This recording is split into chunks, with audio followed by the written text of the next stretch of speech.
तो देखते हैं क्वेश्चन नंबर 5 क्या कह रहा है। क्वेश्चन नंबर 5 है, tea set was bought for ₹528 after getting a discount of 12% on its mark price. Means कि एक टी सेट को उसके मार्क प्राइस पे 12% का डिस्काउंट देते हुए नहीं देने के बाद 528 रुपीज में खरीदा गया। ओके, तो जिसने खरीदा उसके लिए है ये सीपी, लेकिन दुकान वाले के लिए तो ये एसपी हो गया, यानी कि सेलिंग प्राइस है। मीन्स कि जो भी टी सेट का प्राइस था मार्क प्राइस, उस पर 12% का उसने डिस्काउंट दे दिया और 528 रुपीज में बेच दिया। ओके, तो ये दुकान वाले की ये क्या हो गया, ये सेलिंग प्राइस हो गया। ओके, तो क्या फाइंड करना है, find the mark price of the T set. तो हमें फाइंड करना है कि वो जो टी सेट है उस पे जो अंकित मूल्य था, यानी कि मार्क प्राइस जो था वो क्या था। ओके, ये क्वेश्चन नंबर 4 के जैसा ही है, सेम क्वेश्चन है ये, है ना। तो इसको भी हम दो तरीके से बना सकते हैं। पहला, एक्स मान के बनाना हो तो एक्स मान के भी बना सकते हैं हम, और दूसरा कि इस फॉर्मूला के थ्रू भी इसे बना सकते हैं, है ना। फॉर्मूला के थ्रू इसलिए बना सकते हैं क्योंकि यहाँ पे मार्क प्राइस पूछा गया है, और मार्क प्राइस जब डिस्काउंट का परसेंट पता हो, ओके, और सेलिंग प्राइस पता हो, तब हम फॉर्मूला के थ्रू बना सकते हैं, है ना। तो यहाँ भी मैं इसको दोनों तरीके से बना के दिखाता हूँ आपको, आपको जो अच्छा लगे, जो भी इजी लगे आपको, उस तरीके से आप बनाएंगे। ओके, तो ये करते हैं इसे सॉल्व। तो पहला तरीका मैं एक्स वाला ही बताऊंगा। तो इसमें क्या है कि हमें एमपी नहीं पता है, तो एमपी लेट करना पड़ेगा। तो लिखते हैं लेट द एमपी ऑफ, यानी mark price of T set. T set का जो मार्क प्राइस है ना, उसको हमने मान लिया एक्स। ओके, ये मार्क प्राइस हमें पता चल गया कि टी सेट पे जो अंकित मूल्य था वो एक्स रुपीज था। अब इस पे क्या होगा, क्योंकि हम जानते हैं कि जो डिस्काउंट होता है वो हमेशा मार्क प्राइस पे ही दिया जाता है। ओके, तो डिस्काउंट कितने का दे दिया, वो डिस्काउंट डिस्काउंट दे दिया 12%। किस पे, ऑन एमपी, यानी मार्क प्राइस पे होता है ये। तो ऐसे भी लिख सकते हैं। तो एमपी कितना है, एक्स है ना, तो 12% ऑन एक्स लिख सकते हैं इसे। तो एक्स का 12%, 2 6 12, 2 5 10, 2 3 6, और 25 2 50, मीन्स कि ये हो गया 3x/25। ये डिस्काउंट दे दिया, मतलब इतना रुपया उसने ऑफ कर दिया, छोड़ दिया। ओके, तो यानी बेचा कितने में, तो सेलिंग प्राइस होता है। तो सेलिंग प्राइस अगर निकालना हो तो क्या होता है, सेलिंग प्राइस क्या होता है, जो भी मार्क प्राइस होता है एमपी, उसमें से डिस्काउंट को माइनस कर देंगे। यही हो गया ना, जो मार्क प्राइस था अंकित मूल्य, उस पर 12% का डिस्काउंट दे दिया, मतलब 3x/25 उसने ऑफ कर दिया। तो मार्क प्राइस में से अगर डिस्काउंट को माइनस कर देंगे तो सेलिंग प्राइस निकल जाता है। और सेलिंग प्राइस हमें निकालना नहीं है, क्यों, क्योंकि सेलिंग प्राइस इसमें गिवन है, कितना, 528 रुपीज, ये पता है। अब ये एमपी है, मार्क प्राइस कितना एक्स है, तो एक्स लिखेंगे। डिस्काउंट कितना कर दिया, 3x/25। ओके, ये हो गया इक्वेशन। अब इसे सॉल्व करके एक्स का वैल्यू फाइंड करेंगे और वही हमारा आंसर होगा। ओके, चलिए इसके नीचे 1 कर सकते हैं, यहाँ भी 1। ओके, तो ये तो 528 ही रहेगा। अब इसको कैलकुलेशन करते हैं हम, 1 और 25 कैल्शियम 25 ही होगा। 25 को x से मल्टीप्लाई करेंगे तो 25x, माइनस 1 को 3x से मल्टीप्लाई करेंगे तो 3x हो जाएगा। अब यहाँ पे 528 इज इक्वल टू, अब 25x में से 3x को माइनस करेंगे तो 22x हो जाएगा। अब आई हो जाएगा 25, ये बाय 1 है। ओके, अब यहाँ पे क्या करते हैं, क्रॉस मल्टीप्लाई होता है, और ये भी चीज़ है कि अगर इक्वल है और डिवाइड होता है तो ऊपर से ऊपर या नीचे से नीचे कैंसिल हो रहा है तो कट कर सकते हैं।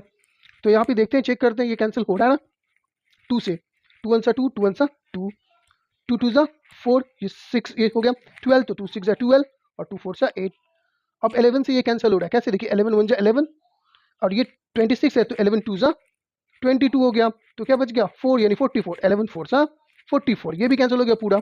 तो अब क्या रह गया, x को 1 से मल्टीप्लाई करेंगे तो x, अब 25 को 24 से मल्टीप्लाई करेंगे, 25 को 24 से, तो 4 5 20, 4 2 8 2 10, और ये हो जाएगा 50, तो ये 0 और ये 6, तो x का वैल्यू क्या निकल गया 600। और x हमने किसको माना था, मार्क प्राइस को, इसीलिए mark price of T set का जो मार्क प्राइस है वो क्या निकल गया 600 रुपीज, और ये आंसर हो गया।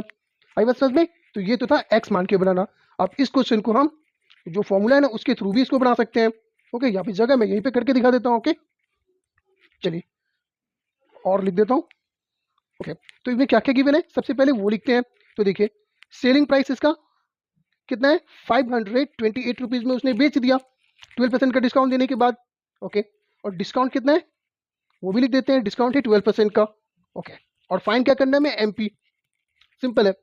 तो जब एमपी फाइन करते हैं तो एमपी इज इक्वल टू क्या होगा, 100/100 माइनस डिस्काउंट परसेंट और इनटू एसपी। ओके, ये फॉर्मूला है इसका।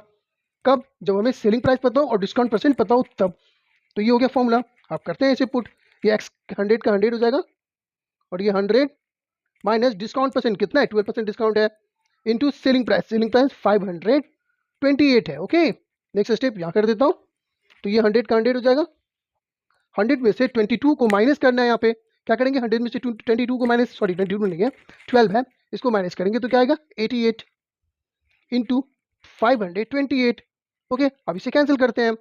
जैसे 2 4 सा 8, 2 4 सा 8, 2 2 सा 4, 2 6 सा 12, 2 4 सा 8, 2 2 सा 4, 2 2 सा 4, 2 1 सा 2, 2 3 सा 6 और 2 2 सा 4। अब ये 11 से 11 2 सा 22, 11 1 सा 11, 11 2 सा 22। ओके, 2 1 सा 2, 2 6 सा 12, काफ़ी लंबा हो गया ना। अब हो गया, नीचे कुछ भी नहीं है, ऊपर में क्या 100 इंटू 6 है, तो 100 को 6 से मल्टीप्लाई करेंगे तो क्या आएगा 600। ओके, और यही इसका एमपी हो गया। आई बात समझ में? तो ये तो था फॉर्मूला के थ्रू। तो आपको जैसे समझ में आए, जो भी इजी लगे वो आप बनाएंगे। एक्स के थ्रू बनाएंगे तो भी आंसर आपका सेम ही आएगा। और ये एक फॉर्मूला के थ्रू है, तो फॉर्मूला के थ्रू क्या है कि जब भी आपको अगर सेलिंग प्राइस पता हो और डिस्काउंट परसेंट पता हो तब आप इस फॉर्मूला का यूज कर सकते हैं। ओके, तो इस तरह से दोनों तरीके से हमने इस क्वेश्चन को सॉल्व कर दिया। तो आई होप कि आप लोग को समझ में भी आ गई होगी, प्रैक्टिस कीजिएगा। चलिए देखते हैं फिर नेक्स्ट क्वेश्चन। ओके, तो आइए देखते हैं क्वेश्चन नंबर 6 क्या कह रहा है। क्वेश्चन नंबर 6 है, अ dealer marks his good at 35% above the cost price and allow a discount of 20% on the mark price. Find his gain or loss percent। Means कि एक व्यापारी अपने सामान का अंकित मूल्य यानी कि मार्क प्राइस क्रय मूल्य से, मतलब क्या कि जितने में उसने खरीदा होगा उस सामान को उससे 35% अधिक रखता है। ओके, और अंकित मूल्य यानी कि मार्क प्राइस पे 20% का छूट यानी कि डिस्काउंट दे देता है। ओके, तो उसका ये प्रॉफिट या फिर जो लॉस हो रहा है उसका प्रतिशत हमें फाइंड करना है ना, सिंपल है। अब क्या होता है कि इस टाइप क्वेश्चन को आप एक्स मान के भी बना सकते हैं, लेकिन मैंने आपको पहले ही बता दिया है कि इस टाइप के क्वेश्चन में जब कोई वैल्यू नहीं दिया हुआ रहता है, ऐसी परसेंटेज है, तो आप इससे 100 मान के ही बनाएंगे। ओके, 100 मान के बनाएंगे तो ईजिली बनेगा ये, है ना। तो आइए हम देखते हैं, इसे सॉल्व करते हैं सिंपल तरीके से। सबसे पहले लेट द सीपी, ओके, हमने क्या मान लिया 100 मान लिया कि 100 रुपीज़ में उसने सामान को खरीदा। ओके, अब अकॉर्डिंग टू क्वेश्चन एमपी क्या हो जाएगा, क्या बोला है कि जितना खरीदा उससे 35% अधिक एमपी रखता है, मतलब मार्क प्राइस उसका रखता है। ओके, चलिए तो क्या लिख देते हैं 35% अबव द सीपी। तो क्या हो जाएगा, सीपी कितना 100, तो इसका 35%, तो ये 100 से 100 कैंसिल, मीन्स की 35 रुपीज़ ज़्यादा वो रखता है। तो क्या हो जाएगा एमपी, 100 रुपीज़ में सामान खरीदा, उस पर 35% ज़्यादा रख के कितने का टैग लगा दिया, 135 रुपीज़ का उसने टैग लगा दिया, यानी मार्क प्राइस क्या हो गया 135। अब जो भी खरीदने आएगा वो क्या देखेगा, प्राइस 135 रुपीज़ लिखा हुआ है उस टैग पे। ओके, अब वो क्या किया दुकान वाला, इसी मार्क प्राइस पे वो डिस्काउंट देता है, और हम जानते हैं कि जो डिस्काउंट दिया जाता है वो मार्क प्राइस पे ही डिस्काउंट देते हैं, है ना। तो ये इस पे 135 रुपीज़ है, इस पे वो डिस्काउंट दे दिया कितने का, 20% का। तो लिखते हैं इसे भी, डिस्काउंट कितना दिया 20%, किस पे दिया, ऑन एमपी, मार्क प्राइस पे। तो एमपी कितना है 135 रुपीज़, तो इसका 20% अगर ऑफ कर दिया, ये जीरो 2 सा 2, 5 सा 10, 5 इन सा 5 और 5 2 सा 10, 5 7 सा 35, मीन्स की 27 रुपीज़ उसने ऑफ कर दिया, छूट दे दिया। ओके, तो बेचा कितने में, तो सेलिंग प्राइस क्या होता है, जो मार्क प्राइस है यानी कि एमपी, उसमें से जितना भी डिस्काउंट दिया उसको माइनस कर देंगे। ओके ना, चलिए, तो मार्क प्राइस कितना था 135 रुपीज़ था, और उसने कितना छोड़ दिया, कितना छूट दे दिया 27 रुपीज़ उसने ऑफ कर दिया। ओके, करते हैं माइनस, 15 में से 7 गया तो क्या बचेगा 8, ये बच गया 2, 2 में से 2 गया तो ये 0, और ये 1 का 1, मीन्स कि 108 रुपीज़ का उसने उस सामान को बेच दिया। सेलिंग प्राइस क्या निकल गया 108। अब हमसे क्या पूछा गया कि उसका गेन या फिर लॉस परसेंट पूछा गया। तो सबसे पहले तुम देखेंगे कि इसको गेन हो रहा है या लॉस हो रहा है। तो करते हैं कंपेयर, खरीदा था कितने में 100 रुपीज़ में, और बेच कितने में रहा है 108 रुपीज़ में। कम में खरीदा और ज़्यादा में बेच रहा है, मीन्स कि इसे गेन हो रहा है। तो गेन हो रहा है तो देखना होगा कितना गेन हो रहा है। तो गेन कब होता है, जब सेलिंग प्राइस ज़्यादा हो कॉस्ट प्राइस से। तो सेलिंग प्राइस कितना है 108 रुपीज़, और खरीदा था कितने में 100 रुपीज़ में ही। ओके ना, कर देंगे माइनस तो क्या हो जाएगा 8 रुपीज़ का उसे गेन हो गया। कितना गेन हो गया, 8 रुपीज़ का गेन हो गया। अब जब हमें गेन पता हो गया तो क्या फाइंड करना है, गेन परसेंट। तो गेन परसेंट क्या होता है, गेन परसेंट, जितना भी गेन होता है वो लिखते हैं, या फिर लॉस होता है तो लॉस लिखते हैं। यहाँ गेन है इसलिए गेन लिखेंगे, और इसका कंपेयर किससे करते हैं, जितना भी खर्च किया उससे, यानी कि सीपी से। और परसेंटेज जब भी निकालते हैं तो इंटू 100 करते हैं। ओके, तो गेन कितना हो रहा है, 8 रुपीज़ का।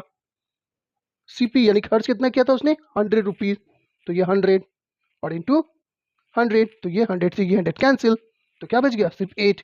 तो 8% ही इसका आंसर हो गया। हमसे क्या पूछा था कि गेन या फिर लॉस परसेंट, तो इसे गेन हो रहा है, कितना गेन हो रहा है, 8% का उसे गेन हो रहा है, तो ये इसका आंसर हो गया। आई बस में। तो इस टाइप के क्वेश्चन को हम लोग 100 मान के ही बनाएंगे। अगर आपको एक्स मान के बनाना है तो उसे ही बना सकते हैं, उससे भी आंसर गलत नहीं आएगा। ओके, लेकिन थोड़ा लंबा कैलकुलेशन करना पड़ेगा, इसमें इजिली बन जाता है। ओके ना, चलिए देखते हैं फिर नेक्स्ट क्वेश्चन, क्वेश्चन नंबर 7।